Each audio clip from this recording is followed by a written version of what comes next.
इस सवाल को तुरंत समझ लो क्योंकि ये प्रश्न वार्षिक परीक्षा में आने वाला है। ये प्रश्न काय में आने वाला है? कक्षा 10वीं एमपी बोर्ड मध्य प्रदेश राज्य के जितने भी बच्चे हैं वो सारे के सारे बच्चे कान खोल करके सुन लेंगे कि ये सवाल काय में आएगा, आपका वार्षिक परीक्षा में आएगा। कक्षा 10वीं गणित का आपका जो पेपर होने वाला है, ठीक है, उसमें सवाल आपका आएगा। क्यों आएगा? क्योंकि ये सवाल काय में दिया है? प्रश्न बैंक में दिया है ना। एमपी बोर्ड ने जो प्रश्न बैंक अपलोड किया है उस प्रश्न बैंक का ये क्या है? सवाल है। ठीक है, हम क्या पढ़ रहे हैं? हम कक्षा 10वीं का गणित का हम प्रश्न बैंक सोल्व कर रहे हैं और अध्याय 13 चैप्टर कौन सा सोल्व कर रहे हैं हम? चैप्टर 13 का जो आपका जो क्वेश्चन बैंक है, आपका जो प्रश्न बैंक है, उसका सवाल यहाँ पर हम क्या कर रहे हैं? इसको हम हल कर रहे हैं। ठीक है, लास्ट सवाल है, इसके बाद सारा अध्याय आपका क्या हो जाएगा? खत्म हो जाएगा। चैप्टर 13, ठीक है, इसको हम क्या कर रहे हैं? यहाँ पर सोल्व कर रहे हैं। तो चलिए इसको हम सोल्व करेंगे। सवाल देखो, यहाँ पर सवाल क्या कह रहा है? विमाओं 5.5 सेंटीमीटर और गुणा 10 सेंटीमीटर गुणा 3.5 सेंटीमीटर वाला एक घनाभ बनाने के लिए, मतलब कि आपको एक ईंट बनाना है। ईंट ऐसे ही होती है। ईंट की लंबाई कितनी है? 10 सेंटीमीटर लंबी ईंट है ना। चौड़ाई कितनी है? 3.5 सेंटीमीटर। गहराई कितनी है? 5.5 सेंटीमीटर। तुमको एक ईंट बनाना है। क्या बनाना? तुमको एक ईंटा बनाना है, ईंट बनाना है। घनाभ बनाना मतलब क्या बनाना है? ईंट भी घनाभ के आकार की होती है ना। आपको एक ईंट बनाना है, मतलब एक घनाभ बनाने के लिए 1.75 सेंटीमीटर व्यास और 2 मिलीमीटर मोटाई वाले कितने चांदी के सिक्के को पिघलाना पड़ेगा?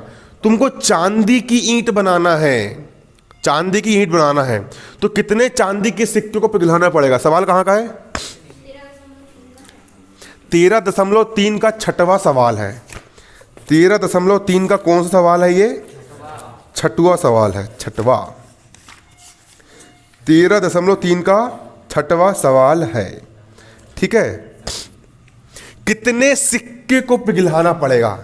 कितने सिक्के को हम पिघलाएंगे तब जाकर के हमारा ये घनाभाकार ईंट बनेगी? काय की ईंट बना रहे हैं हम? चांदी की ईंट बनाएंगे। उसको हम अपनी जमीन पे गड़ा देंगे ताकि कल को हमारे लड़के बच्चे लोग जमीन में गड्ढा खोदेंगे तो वहां पर उनको वो मिल जाएगी। ठीक है, चांदी की ईंट। मेरे नानक घर में निकली चांदी की ईंट, चांदी की 3-4 ईंट निकली थी मेरे नानक घर में। अरे भयंकर धनवान बन गए। मेरे नाना के पापा मतलब मेरे नाना के दादा, है ना, जब बचपन में जो मेरे नाना के जो दादा थे, है ना, मेरे मतलब नाना के दादा बचपन में वो बहुत गरीब थे। फिर पता नहीं इतना दिमाग आ गया उनके अंदर कि उनने अपने दम पे 1000 एकड़ ज़मीन खरीदे थे। जो आधा कनर गांव था वो पूरा उनने खरीद लिए थे। ठीक है, 1000 एकड़ ज़मीन, है ना, उधर। और उसके बाद जो मेरे दादा के पापा और थे, मेरे दादा के पापा मुल्लू साहू नाम चलते। तुम्हें घर में किसी से पूछना, बड़े लोग से, मुल्लू साहू को जानते बोलना, है ना। तुमने घर वालों से पूछना, किसके पूछना? मुल्लू साहू जानते हो क्या? मुल्लू साहू जो मेरे कौन थे? पर दादा थे, मेरे दादा के पापा। उनने उमरेठ में पहले वो गुड़ बेचते थे और उनने उमरेठ में अपनी दम पे 120 एकड़ ज़मीन खरीदे थे। कितनी ज़मीन? 120 एकड़ ज़मीन। कितने खरीदे थे? मेरे पर किसी से पूछ, तुम्हारे घर में तुम्हारे पापा लोग से पूछना, मुल्लू साहू जानते हो बोलना। ठीक है, ऐसे कोई भी तुमको बता देगा। तो ये मेहनत के, तो मैं सोचता हूँ कि यार मेरे अंदर भी इनका खून है, तो मैं भी कम से कम 1000 एकड़ ज़मीन खरीद के दिखाऊंगा। सोचने में क्या आ रहा है, और जो इंसान सोचता है वो हो भी जाता है। दुनिया में कुछ भी संभव है क्या? मुकेश अंबानी पहले पेट्रोल पंप पे नौकरी कर रहा था और आज कहाँ से कहाँ पहुँच गया वो, है नहीं कि नहीं? ये होता है। तो मेरी बात सुनना है यहाँ पर। इस सवाल को यहाँ पर हम करने वाले हैं, हल करने वाले हैं। तो बीमाएँ कितनी दी गई है? हमको बताना कितने चांदी के सिक्के को पिघलाना पड़ेगा। तो हमने माना एन चांदी के सिक्कों की संख्या कितनी है? एन है। कितनी है? एन है। यहां पर हम क्या लिखेंगे? माना चांदी के सिक्कों की संख्या, चांदी के सिक्कों की संख्या, चांदी के सिक्कों की संख्या एन है। चांदी के सिक्कों की संख्या हमने कितनी मान ली है? एन मान लिए। माना चांदी के सिक्कों की संख्या कितनी है? एन है। ठीक है, चांदी के सिक्कों की संख्या हमने कितनी मान लिए? एन मान लिए। तथा घनाभ की विमाएं, घनाभ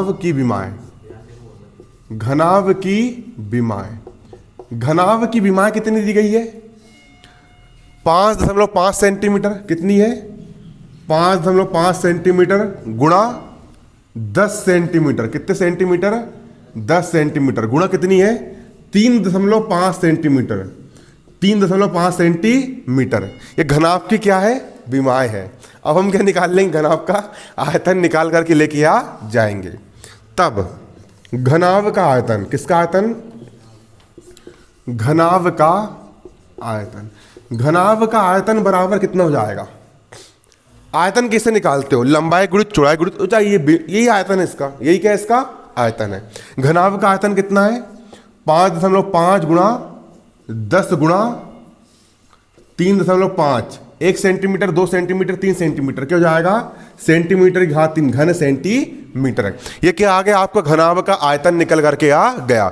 घनाभ का आयतन कितना आ गया आपका? ये इतना निकल करके आ गया। आ गया घनाभ का आयतन।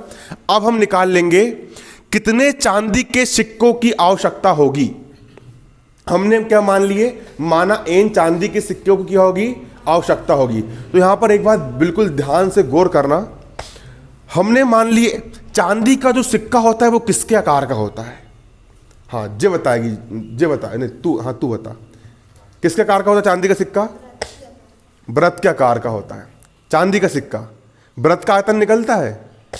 और दिमाग लगाओ गहराई से, चांदी का सिक्का किसके आकार का होगा? बैठो, चांदी का सिक्का कौन बता सकता? तो हम बता दो। आयत के आकार का। अरे वाह, वेरी गुड, आयत के आकार का होगा। आयत कैसा होता है?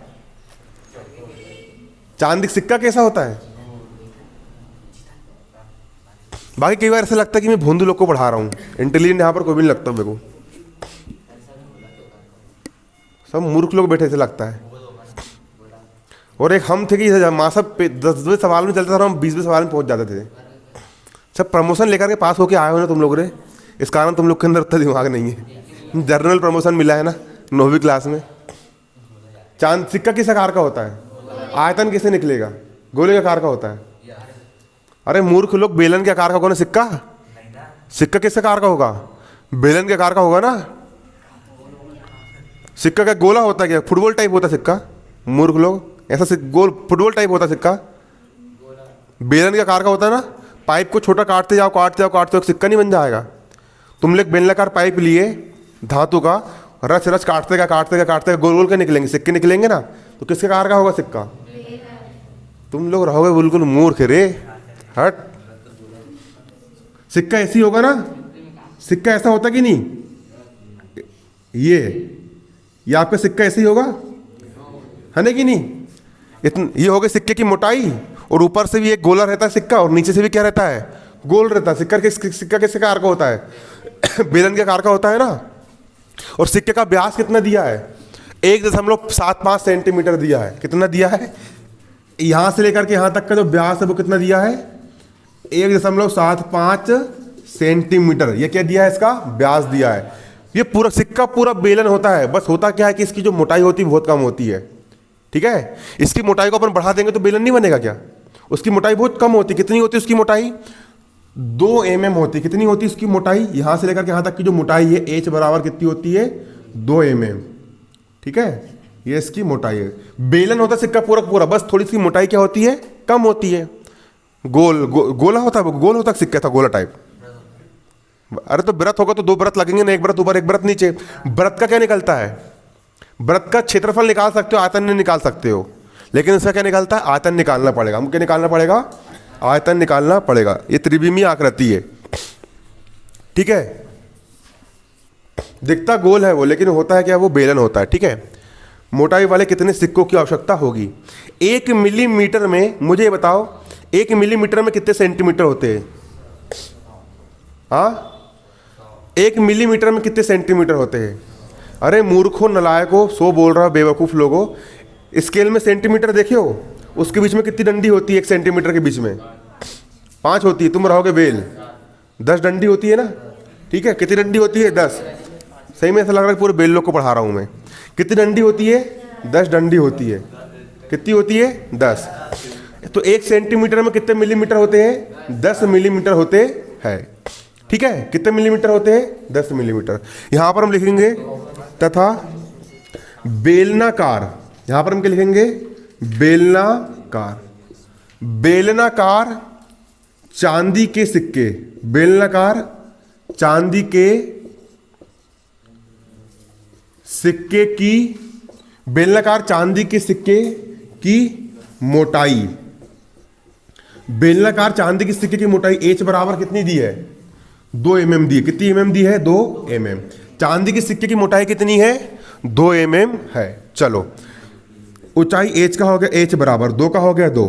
अब मुझे ये बताओ 1 सेंटीमीटर में कितने मिलीमीटर होते हैं, 10 मिलीमीटर होते हैं। तो यहां से अगर mm का मान निकालोगे तो 10 यहां पर काय में जाएगा, बटे में जाएगा। मतलब मिलीमीटर को सेंटीमीटर में चेंज करने के लिए 10 से भाग करना पड़ेगा। ठीक है, आया समझ में? मिलीमीटर को अगर सेंटीमीटर में मुझे कन्वर्ट करना है, मिलीमीटर mm को मुझे सेंटीमीटर में मुझे चेंज करना है, तो कितने से भाग करना पड़ेगा, 10 से भाग करना पड़ेगा। ऊंचाई H बराबर, चलो तो 2/10 सेंटीमीटर, ये क्या आ गई आपकी ऊंचाई निकल करके आ गई। सिक्के की ऊंचाई है, सिक्के की मोटाई कितनी निकल के आ गई, 2/10 सेंटीमीटर निकल करके आ गई।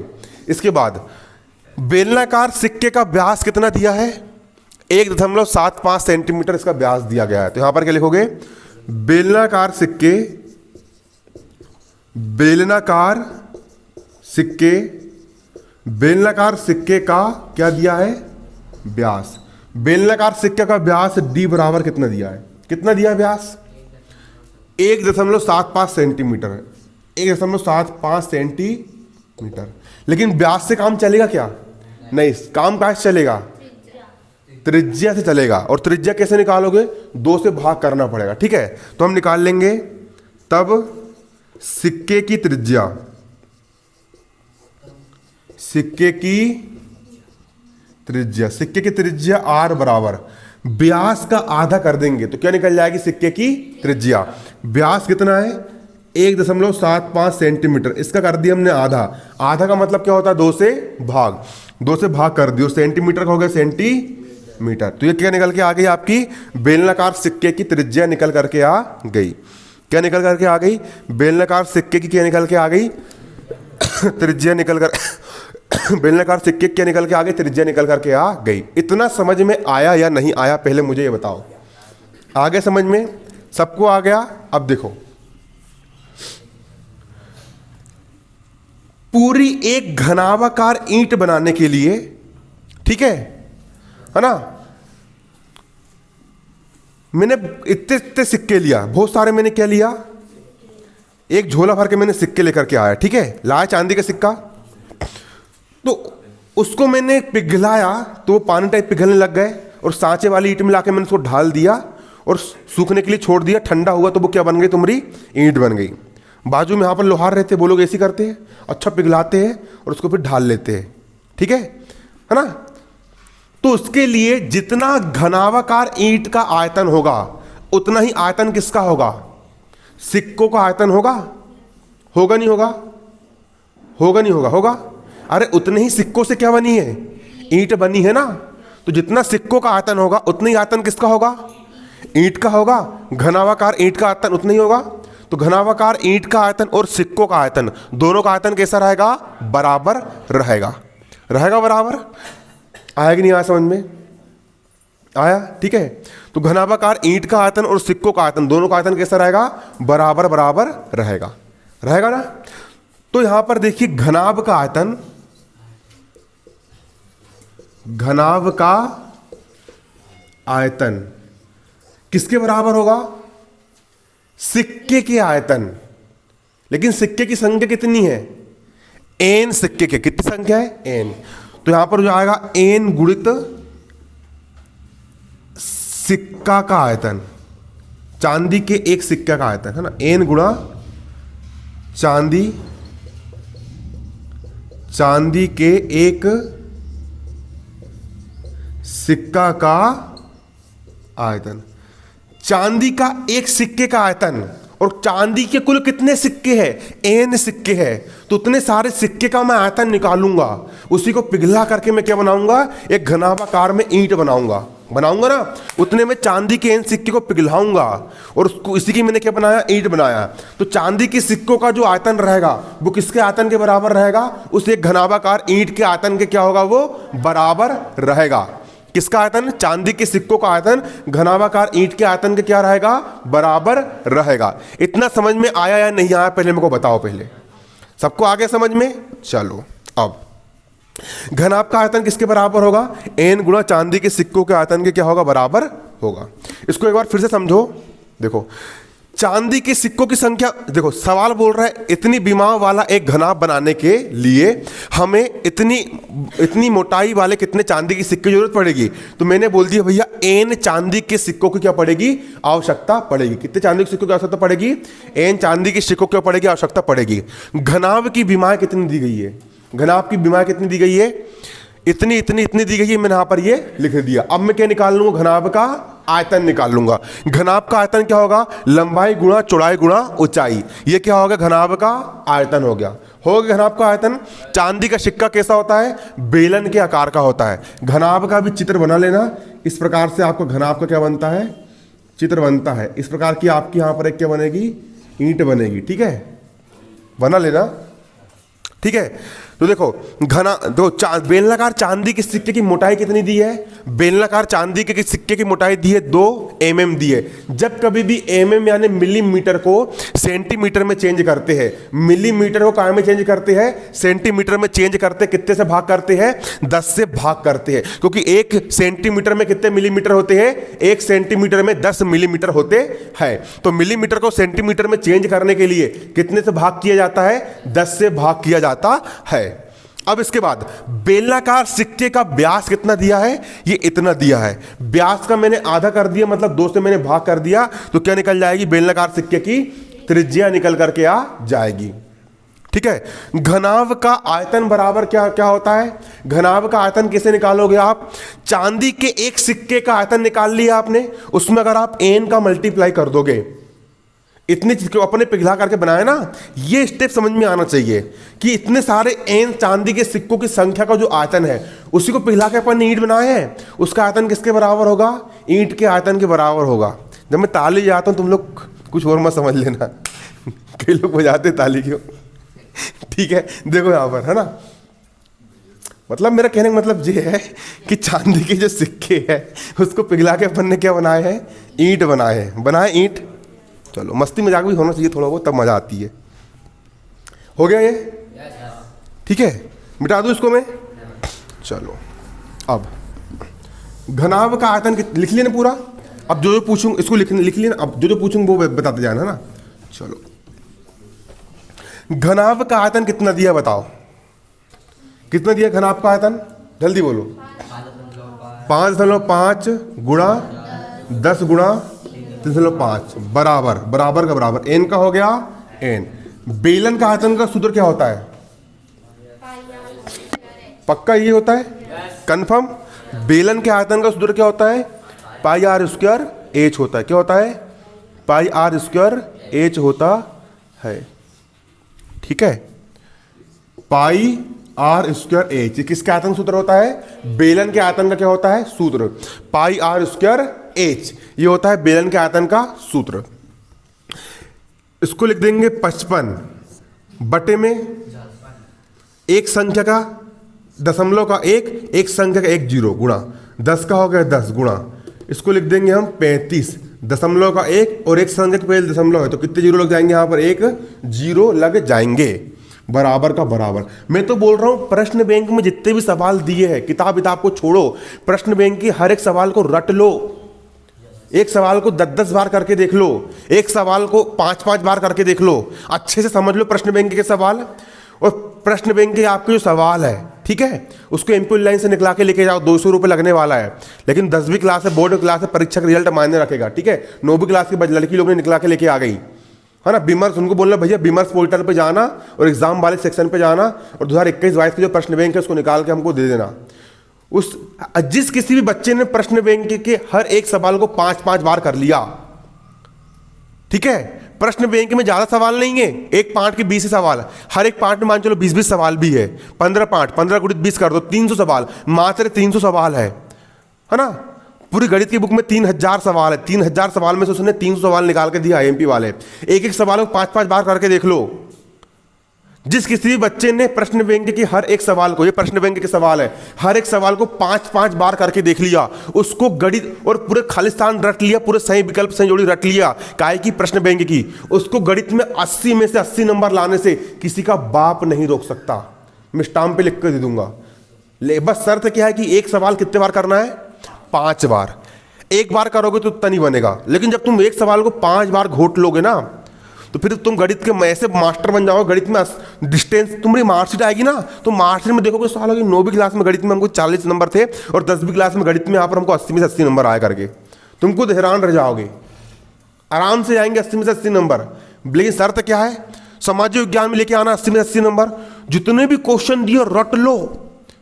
कोई सपने में भी झापड़ मारे, उठ रहे उठ रात के 2 बजे इस और क्वेश्चन तुमको बोल दे, तो इनको ऐसा रट लो कि तुम सपने में उठ करके तुरंत बोल दो कि इसका आंसर जी आएगा करके। ऐसे याद कर लो। जितने भी क्वेश्चन प्रश्न बैंक अंग्रेजी के दिए हैं, पूरे के पूरे क्वेश्चन रट लो अंग्रेजी के। जितने क्वेश्चन दिए अंग्रेजी के प्रश्न बैंक के रट लो, खत्म कर डालो, तबाह कर दो बिल्कुल। ऐसा कर लो कि बिल्कुल पूरे हिंदी, अंग्रेजी, संस्कृत के जितने भी खालिस्तान दिए प्रश्न बैंक में, संस्कृत के जितने भी जो कुछ भी दिया है A to Z पूरा रट लो, पूरा खत्म कर डालो। आ रहा है ना समझ में? और ज्यादा बिल्कुल समय लगने वाला, पूरे जितने भी 6 के 6 विषय के प्रश्न बैंक है, पूरा पेपर प्रश्न बैंक के अंदर का आना, पूरा रट लो, पूरा खत्म कर डालो उसको, प्रश्न बैंक को बिल्कुल पूरा याद कर लो। एक तरफ से समझ में आ रहा है ना? पूरा याद कर लो, ठीक है? आ रहा है कि नहीं आ रहा समझ में? क्या कर लो? पूरा का पूरा याद कर लो। लेकिन लोग आजकल के समय में क्या है कि कपड़े खरीदने के लिए नहीं सोचते हैं, है ना? खाने के लिए तुरंत कहीं पर भी जाएंगे, खाने के लिए नहीं सोचेंगे, है ना? खाने में 400-500 रुपये खर्च कर देते। लेकिन जो बुद्धि की चीज़ होती है, बुद्धि की चीज़ में इंसान पैसा लगाना चाहता है क्या? नहीं चाहता। ऐसे लोग मूर्ख रह जाते हैं। एक घड़ी 2 रोटी कम खाओ, लेकिन पैसा काम में लगाओ, पढ़ाई में लगाओ, ज्ञान में लगाओ। 200 रुपये का प्रश्न बैंक निकाल रहा, कहीं से भी निकला लो। पढ़ाई लिखाई में सब कंजूसी मत करा करो, ठीक है? खाने पीने में कंजूसी नहीं करते, इसमें नहीं करते हो तो इसमें भी मत करो। ज्ञान वर्धन वाली चीज़ में कभी कंजूसी करना चाहिए क्या? नहीं करना चाहिए। लेकिन इंसान सोचता है कि हमने कपड़े खरीदे तो हमने अच्छी चीज़ खरीद ली। अरे मूर्ख, तूने कपड़े खरीदा है, तेरा कपड़ा वो व्यर्थ है, 4 दिन बाद फट जाएगा, ठीक है? तुमने खाना खाया, 1 दिन भी नहीं रहता पेट के अंदर, रहता है क्या? नहीं रहता है। लेकिन तुमने अगर कोई चीज़ काय में इन्वेस्ट कर दिए, ज्ञान के लिए इन्वेस्ट कर दिए, तुमने अपना पैसा काय में लगा दिए, पढ़ाई में लगा दिए, अच्छी ट्यूशन लेने में लगा दिए, तुमने अगर अपना पैसा अच्छी किताब पढ़ने में लगा दिए, उससे तुम्हारा जो दिमाग बढ़ेगा वो तुमको जिंदगी भर कमाई करके देगा। आ रहा ना समझ में? रियलिटी बता रहा हूँ। 10वीं का परसेंट बहुत वैल्यू करता है। मेरा एक फ्रेंड है, मेरी उम्र उस समय 18 साल नहीं हुई थी, तो मेरी भी आज मेरी अभी जॉब लगी लगाई रहती। उसका 10वीं के परसेंट बेस पर गवर्नमेंट नौकरी मिली उसको। किस बेस पे? उसका 10वीं क्लास में 94% था। कितने परसेंट था? पोस्ट ऑफिस की भर्ती खुली, कोई एग्जाम फाइट नहीं, कुछ फाइट नहीं, सिर्फ 10वीं का परसेंट बेस पर उसकी आज नौकरी लग चुकी है। 30,000 रुपये मंथली उसकी पेमेंट है। योगेश डोंगरे नाम है उसका, वो उधर रहता है। उनको D.Ed का मेरा फ्रेंड था, उमरेठ का फ्रेंड नहीं है, छिंदवाड़ा का फ्रेंड है। सिर्फ किसके बेस पे? 10वीं के परसेंट बेस पे। उमरेठ में कई सारे लोग बिजली विभाग में काम कर रहे हैं, 15,000 रुपये महीने की पेमेंट उठा रहा है। किसके बेस पे? 10वीं के परसेंट के बेस पे गवर्नमेंट ITI में सिलेक्शन होता है। 10वीं के परसेंट बेस पर नॉन PPT में सिलेक्शन होता है, तुरंत माइनिंग सरदार बन जाते हैं। मेरा एक फ्रेंड एक और है, आमन आला तरफ रहता है, पंकज साहू नाम है, कर्मा मंदिर के बाजू में, ठीक है? उसका 10वीं क्लास में कितना परसेंट था? 90% था। मैं से एक क्लास सीनियर था। उसकी खाली परसेंट बेस पे उसको पॉलिटेक्निक नॉन PPT में सिलेक्शन हो गया, और आज उसने 2 साल की ट्रेनिंग ले चुका है। उसकी भी अभी 22-25 हज़ार रुपये उसकी मंथली पेमेंट है। 10वीं के परसेंट को हल्के मत लेना, बहुत काम आता 10वीं का परसेंट। आ रहा है समझ में? फिर पढ़ाई भी चलते रहेगी तुम्हारी, और 3-4 घंटे नौकरी करे, 20-25 हज़ार रुपये जेब में आया, खुद का खर्चा खुद उठाने लग जाओगे। तो उसके लिए वो कब बनेगा? अभी पढ़ना पड़ेगा। खत्म कर लो पूरा प्रश्न बैंक, याद कर लो एक तरफ से, ठीक है? आ रहा है समझ में? ऐसा है। बराबर का हो गया बराबर, n का हो गया n गुणा पाई का मान कितना है? पाई का मान कितना होता है? 22/7 गुणा त्रिज्या r का मान कितना है? त्रिज्या r का मान 1.75/2 है। कितना है? 1.75 बटे कितना है? 2 है। और घात कितनी इसकी? 2 गुणा ऊंचाई h का मान कितना है? ऊंचाई h मतलब मोटाई, मोटाई कितनी है? 2/10 है। इसको हल कर लो, n का मान निकाल लो, सिक्कों की संख्या निकल करके आ जाएगी। देखो 10 से 10 क्या हो गया, कट गया। ऊपर कितना है 55 गुणा कितना बचा 35, 10 से 10 कट गया, नीचे कितना बचा यहाँ पर 10 बराबर n का हो गया n गुणा 22/7 का हो गया 22 बटे कितना 7 गुणा ये कितना है 1.75 गुणा 1.75 बटा 2 की घात 2, 2 दूनी कितना होता है 4 गुणा 2/10 का हो गया 2 बटे कितना 10 हो गया। अब इसको हल कर लो, काटा पीटी कर लो, आंसर निकल के जाएगा। अब देखो पूरा मान निकाल लूंगा मैं, है ना। देखो 55 का हो गया 55 गुणा 35 का हो गया 35 बराबर किस तरफ जो कुछ भी इधर नीचे है बटा में है वो इस तरफ काय में जाएगा गुणा में जाएगा। 7 इधर ऊपर पहुंच गया गुणा 7 गुणा इस तरफ जो नीचे है वो इस तरफ काय में जाएगा गुणा में, इस तरफ जो नीचे वो इस तरफ काय में जाएगा गुणा में बटा इस तरफ जो ऊपर है वो इस तरफ काय में जाएगा बटे में। 22 ऊपर है 22 कहाँ आ गया नीचे गुणा 1.75 ऊपर है 2 बार तो कहाँ जाएगा नीचे 1.75 गुणा 1.75 गुणा 2 यहाँ पर ऊपर है 2 भी कहाँ जाएगा नीचे बराबर n का हो गया यहाँ पर क्या n हो गया। इसके बाद देखो n का हो जाएगा यहाँ पर n बराबर, इसके बाद 55 और 35 का 55 गुणा 35 का क्या हो जाएगा यहाँ पर 55 गुणा 35 क्या हाँ 55 गुणित अच्छा बट्टे का 10, हाँ बट्टे का 10 भी रहेगा यहाँ पर, बट्टे का क्या रहेगा ये 10 भी रहेगा, ठीक है। ये बट्टे का 10 यहाँ पर भी रहेगा, ठीक है। 55 गुणित 35 गुणित 7 गुणित 4 7 चौ कितना होता है 28, कितना होता है 28। ऊपर के 10 से नीचे के 10 क्या हो गया कट गया 22 का यहाँ पर क्या हो गया बटे में 22 गुणा। देखो यहाँ पर एक चीज देखना गुणा 2 का यहाँ पर क्या हो जाएगा 2 गुणा 1.75 है, इसको लिख दूंगा मैं 175 के लिख दूंगा 175 गुणा दशमलव का 1 2 संख्या के पहले दशमलव है तो कितने जीरो लग जाएंगे 2 जीरो लग जाएंगे, ये लग गए 2 जीरो। इसके बाद गुणा 175 का यहाँ पर क्या हो जाएगा 175 दशमलव का यहाँ पर क्या लग जाएगा 1 लग जाएगा, 2 संख्या के पहले दशमलव है तो यहाँ पर कितने जीरो लग जाएंगे 2 जीरो यहाँ पर क्या होंगे लग जाएंगे। इसके बाद n बराबर इसको काट पीट के हल कर लो बिल्कुल, ठीक है। काट पीट के उसको कर लो हल कर लो, इसको हल कर लेना काट पीट करके इसको सोल्व कर लेना तो आपका आंसर कितना निकल करके जाएगा 400, कितना निकल के जाएगा 400। इसको काटा पीटी करके हल करने पर आंसर कितना निकल जाएगा 400 निकल जाएगा। तो लिख लेंगे अतः चांदी के सिक्कों की संख्या, अतः चांदी के सिक्कों की संख्या, चांदी के सिक्कों की संख्या बराबर कितनी है 400 है, कितनी है 400 है। चांदी के सिक्कों की संख्या कितनी है 400 है। बन जाएगा सवाल, चांदी के सिक्कों की संख्या कितनी निकल के आ गई आपकी 400 निकल करके आ गई। उतार ली इसको, इतना सबने उतार लिए। ये हो गया आपका सवाल क्या सोल्व हो गया। बन जाएगा सवाल।